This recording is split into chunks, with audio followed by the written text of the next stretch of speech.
എല്ലാവർക്കും നമസ്കാരം. എൻ്റെ പുതിയ വീഡിയോയിലേക്ക് സ്വാഗതം. ഇന്ന് ഞാൻ ചേതക്കിൻ്റെ മറ്റൊരു പുതിയ വിശേഷവുമായിട്ടാണ് ഞാൻ വന്നിരിക്കുന്നത്. ഞാൻ ആദ്യം വീഡിയോ ചെയ്തപ്പോൾ തന്നെ ഞാൻ പറഞ്ഞിരുന്നു ചേതക്കിൻ്റെ ചാർജിങ് ടൈം എത്രത്തോളം എടുക്കും, അതിൻ്റെ യൂണിറ്റ് എത്രയൊക്കെ ആവും എന്നൊക്കെ ഞാൻ നിങ്ങളുടെ അടുത്ത് എത്തിക്കുമെന്ന്, അല്ലെങ്കിൽ കൃത്യമായിട്ടൊരു ഡേറ്റാസ് എത്തിക്കുമെന്ന് ഞാൻ പറഞ്ഞിരുന്നു. അപ്പോൾ ഇന്ന് ആ ഒരു വിശേഷമായിട്ടാണ് വന്നിരിക്കുന്നത്. കാരണം 1-2 ദിവസമായിട്ട് ഞാൻ ചാർജിങ് ചെയ്യണമെങ്കിൽ നമുക്ക് നിയർലി ഒരു 0 എങ്കിലും ആകണം.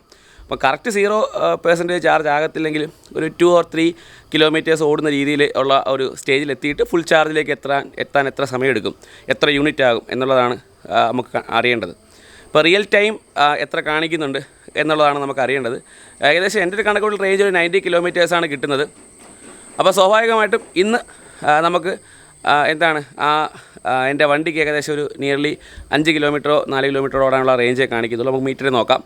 അത് മാത്രമല്ല, എങ്ങനെയാണ് ചാർജ് ചെയ്യുന്നത്, എവിടെയാണ് പോർട്ട് കുത്തുന്നത് എന്നൊക്കെ നമുക്ക് നോക്കി മനസ്സിലാക്കാം. ഇപ്പോൾ എൻ്റെ വീടിൻ്റെ കാർ പോർച്ചാണ്, കാണുമ്പോൾ മനസ്സിലാവും. ഈ കാർ പോർച്ചിൽ തന്നെ ഞാൻ ഈ കാർ പോർച്ച് കൺസ്ട്രക്ട് ചെയ്തപ്പോൾ തന്നെ ഏകദേശം ഒരു 3 പിൻ ഞാനിവിടെ അറേഞ്ച് ചെയ്തിരുന്നു. കാര്യം ഏതെങ്കിലും സമയത്ത് നമ്മുടെ ഇലക്ട്രിക് കാർ എടുക്കുമെന്നൊരു, അല്ലെങ്കിൽ ഇലക്ട്രിക് 2 വീലർ എടുക്കുമെന്നൊരു പ്രതീക്ഷ ഉണ്ടായിരുന്നു, അല്ലെങ്കിൽ എടുക്കേണ്ടി വരുമെന്ന് കരുതി. സ്വാഭാവികമായി അങ്ങനെ സംഭവിച്ചു. അപ്പോൾ ആ 3 പിൻ എനിക്ക് അകത്തുകൊണ്ട് കുത്തേണ്ടിയൊന്നും വന്നില്ല. അന്നേരം ഈ 3 പിന്നിലാണ് ഞാനിവിടെ ചെയ്യുന്നത്. അപ്പം അതെങ്ങനെയാണ് എന്നുള്ളത് നമുക്ക് നോക്കി മനസ്സിലാക്കാം. അപ്പോൾ ഇതിൻ്റെ കാർ പോർച്ച് ഞാൻ കൺസ്ട്രക്ട് ചെയ്തപ്പോൾ തന്നെ ഞാൻ നേരത്തെ പറഞ്ഞ പോലെ ഒരു കാർ ഇടുന്നതിനും പിന്നീട് ഒരു 2 2 വീലർ വെക്കുന്ന രീതിയിലുമാണ് അറേഞ്ച് ചെയ്തത്.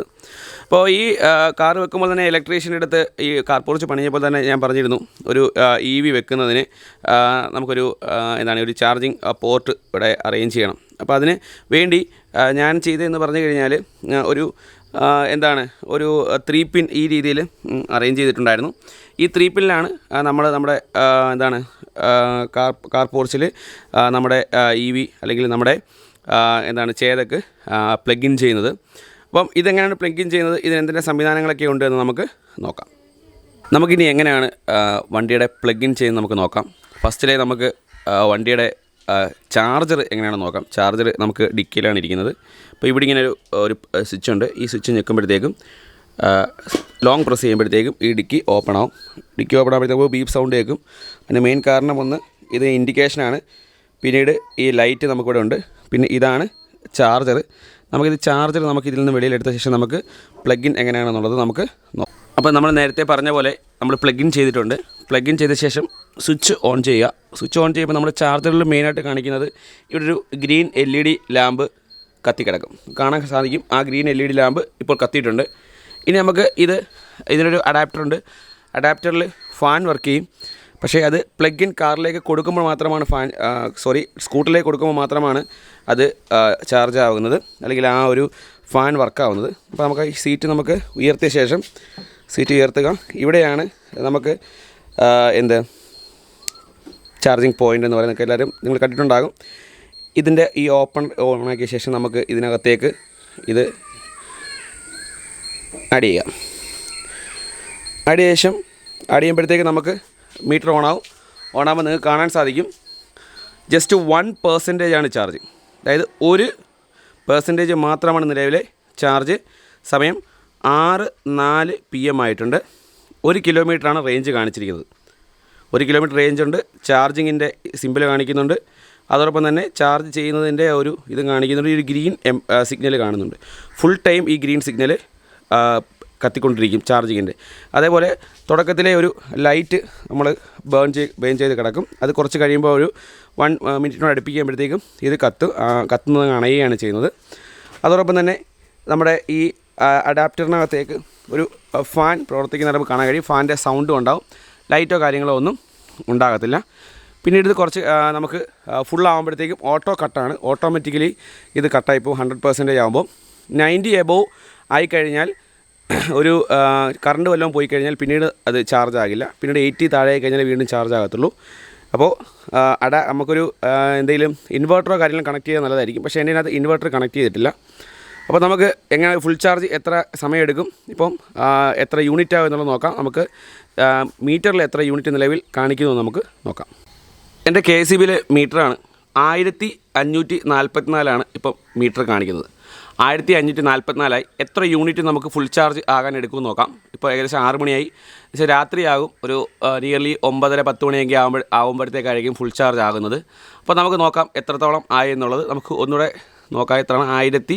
1544 റീഡിങ് എന്നുള്ളത്. ഓക്കെ, 1544 നമ്മുടെ റീഡിങ് എന്ന് പറയുന്നത്. നമുക്ക് എത്ര യൂണിറ്റ് ആവും നമുക്ക് പിന്നീട് നമുക്ക് നോക്കാം.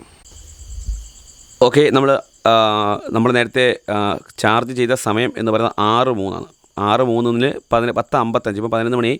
10:55 ആയപ്പോഴത്തേക്കാണ് ഇത് ഫുൾ ചാർജ് ആയത്. അതായത് ഏകദേശം 5 മിനിറ്റ് കുറച്ചാലും 10:50 വരെ ഏകദേശം 4 മണിക്കൂറിന് മേളിൽ ചാർജ് എടുത്തിട്ടുണ്ട്. മിക്കവാറും 4 മണിക്കൂറോളമാണ് നമുക്ക് ഫുൾ ചാർജ് ആവാൻ വേണ്ടി എടുക്കുന്ന സമയം.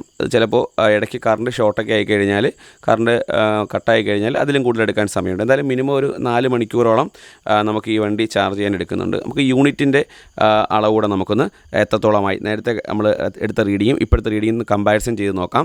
അതുമാത്രമല്ല, ഇടയ്ക്ക് ഫാൻ വർക്കായിട്ടുണ്ട്, ഇൻവെർട്ടർ വർക്ക് ചെയ്യുന്നുണ്ട്, ഫ്രിഡ്ജ് വർക്ക് ചെയ്യുന്നുണ്ട്, പിന്നീട് മറ്റ് ഇലക്ട്രിക് ഉപകരണങ്ങളൊക്കെ ഇടയ്ക്ക് വർക്കായിട്ടുണ്ട്, മൊബൈൽ ചാർജ് ചെയ്യാൻ കുത്തിയിട്ടിട്ടുണ്ട്. പക്ഷേ എന്നിരുന്നാലും എത്രത്തോളം യൂണിറ്റ് വേരിയേഷൻ വന്നിട്ടുണ്ട് എന്ന് നമുക്കൊന്ന് നോക്കാം. ഞാൻ നേരത്തെ ചെക്ക് ചെയ്തിട്ടുള്ളപ്പോൾ 3 യൂണിറ്റ് വരെയാണ് നമുക്ക് ആയിട്ടുള്ളത്. ഇതിന് എത്ര യൂണിറ്റ് ആയിട്ടുണ്ട് എന്ന് നമുക്കൊന്ന് ടെസ്റ്റ് ചെയ്ത് നോക്കാം. ഓക്കെ, ഇതാണ് നമ്മുടെ KCBയുടെ മീറ്റർ. നേരത്തെ 1544 ആയിരുന്നു, ഇപ്പോൾ 1547 കണ്ടില്ലേ? 3 യൂണിറ്റാണ് വ്യത്യാസം. ഇതിനിടയ്ക്ക് ഫാൻ വർക്ക് ചെയ്യുന്നുണ്ട്. ഇപ്പോൾ ഓൾറെഡി റൂമിൽ ഫാൻ വർക്കാവുന്നുണ്ട്. ലൈറ്റുകൾ രാത്രി 11 മണിയായി നിങ്ങൾക്ക് മനസ്സിലാവും, ലൈറ്റുകൾ വർക്കാവുന്നുണ്ട്. അപ്പോൾ 1547 3 യൂണിറ്റാണ് നമുക്ക് ഇതിനകത്ത് നിലവിൽ ചാർജ് എടുത്തിട്ടുള്ളത്. ആകെ 3 യൂണിറ്റ് ആണ് നമുക്ക് ഇതിൽ നിന്ന് നമുക്ക് കൺവിൻസ് ആയിട്ടുണ്ട്. ഞാൻ 2-3 തവണ ടെസ്റ്റ് ചെയ്താണ്. നമുക്ക് ആകെ ചിലവാകുന്ന യൂണിറ്റ് എന്ന് പറയുന്നത് KCBയിലെ കറണ്ടിലെ മീറ്റർ നോക്കുമ്പോൾ 3 യൂണിറ്റാണ് നമ്മുടെ ഫുൾ ചാർജ് എടുക്കാൻ വേണ്ടി നമുക്ക് ചിലവാകുന്നത്. ഫുൾ ചാർജിൽ നമുക്ക് ഏകദേശം 90 കിലോമീറ്ററോളം റേഞ്ച് കിട്ടുകയും ചെയ്യുന്നുണ്ട്. അപ്പോൾ ഇന്നത്തെ വീഡിയോ ഇവിടെ വൈൻഡപ്പ് ചെയ്യുകയാണ്. വീഡിയോ പൂർണ്ണമായിട്ടും കണ്ട എല്ലാവർക്കും താങ്ക്സ്. അതുമാത്രമല്ല, ചാനൽ ആദ്യമായിട്ടാണ് നിങ്ങൾ കാണുന്നതെങ്കിൽ ചാനൽ സബ്സ്ക്രൈബ് ചെയ്യുക, ബെല്ലൈക്കൺ കൂടി എനേബിൾ ചെയ്യുക. എന്തെങ്കിലും പോരായ്മകളുണ്ടെങ്കിൽ അത് ഞങ്ങൾ കമൻറ്റ് ബോക്സിൽ ഒന്ന് കമൻറ്റായിട്ട് രേഖപ്പെടുത്തുക. ചേതക്കിൻ്റെ പുതിയ വിശേഷങ്ങളും മറ്റു വാഹനങ്ങളുടെ പുതിയ വിശേഷങ്ങളുമായിട്ട് ഞാൻ ഉടനെ എത്തുന്നതായിരിക്കും. അപ്പോൾ എല്ലാവർക്കും ഗുഡ് ബൈ.